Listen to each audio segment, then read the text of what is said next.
Alright, Ali Bhai. The next question is that a very common objection against Islam is that most prophets and messengers appeared in the Middle East region. They didn't appear in America, Africa, or Australia. Didn't those people have a right to this? Wasn't it their right that a universal religion should reach them too, so they could benefit? People often say Australia was discovered much later and there are no traces of any prophet or messenger there. Most people say everything is just in the Middle East. So what is God's specific concern with this area? No, you've gone all the way to Australia, but first mention Pakistan. Have you found out about any prophet in Pakistan? No, but Pakistan is quite close. How is it close, brother? Even today, it's at least a 4-hour flight. It's a 4-month journey on foot, and you're calling that very close? Even in India, they say that Prophet Adam came as far as India. Well, that's just what they say. It's just a claim. We believe in this verse of the Quran, and there was no nation but that there had passed within it a warner. No nation has passed without a warner being sent to them. Right, because we simply don't have that kind of historical data. At most, if you have any authentic history, it's from the last 5,000 years, and even that is very selective. This is the information age now. If I started asking you for the birth dates and death dates of the Sahaba, you wouldn't be able to tell me. Forget that. Even your great-grandfather's birth dates are written based on estimates. Data collection has only recently started like this, so some things just aren't available. Don't deny it. Now, as for, the Quran has answered this, saying there are many prophets we have mentioned to you, O Prophet, and many we have not mentioned. Since they weren't mentioned, how did you conclude that no prophets came to lands other than Arabia? The Quran never said that, nor did it deny it. You could say the Quran only mentions Arabian prophets. The reason is that the prophet's specific mission was directed towards the polytheists of Arabia. Tomorrow you might also object to why the Quran was revealed in Arabic. One version should have been in English, one in Urdu. I could write 50 such questions for you. That's why we say you should understand the doctrine of the religion. The doctrine is that Allah decided to give the leadership of the world to the Arabs, just as he did with the children of Israel first, then the children of Ishmael.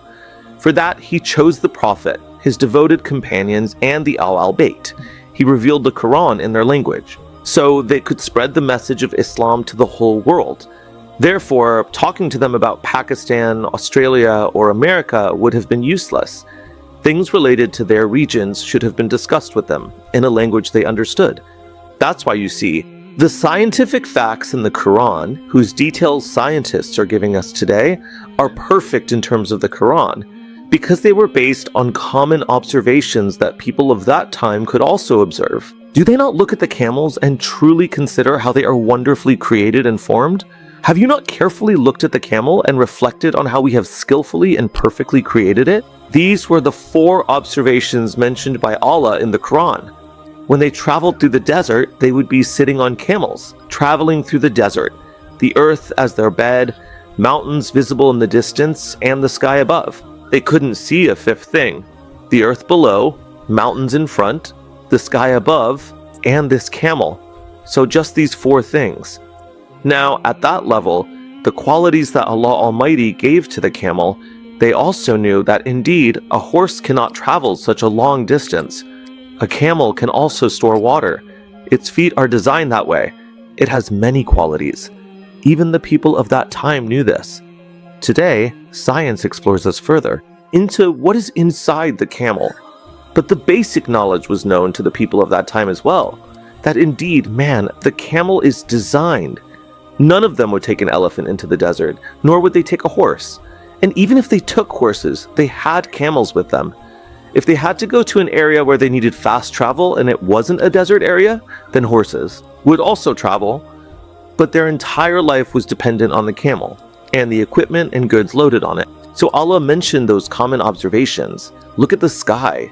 The person of that time who looked at the sky would only praise it. Now, those details are being revealed to us today through the field of astronomy. Similarly, look at the mountain, how we affix them. Even in those days, they would say, and even today when you look at a mountain, even an ordinary person, when he looks at a mountain, he exclaims, "Glory be to God." What has Allah Almighty created? If you look closely then, you realize what a thing He has made. As for the rest of its details, that it is many times more inside than what you see, and how these mountains are formed, All these details are known to the person of today's era. So I think there was some knowledge about everything even in that era. That was enough for the people of that time. Today, there are more details. This doesn't mean that if we have found out the details about a chick forming from an egg, it means that, instead of a chick, something else has started coming out of the egg. The same thing comes out, we just know more. So this is why, since the people of Arabia were the specific recipients, it is also mentioned in the Quran that you were sent to the mother of cities, the mother of settlements, Mecca, so that you may warn those living in it and the people around it. Then gradually, when this thing went out, since they were the first addressees, they were made the leaders. It was not possible, nor was it the requirement of Allah's will, that so many versions should be revealed. The Quran was revealed in the Arabic version. So today, the whole world is benefiting from it, alhamdulillah. What is the problem with that?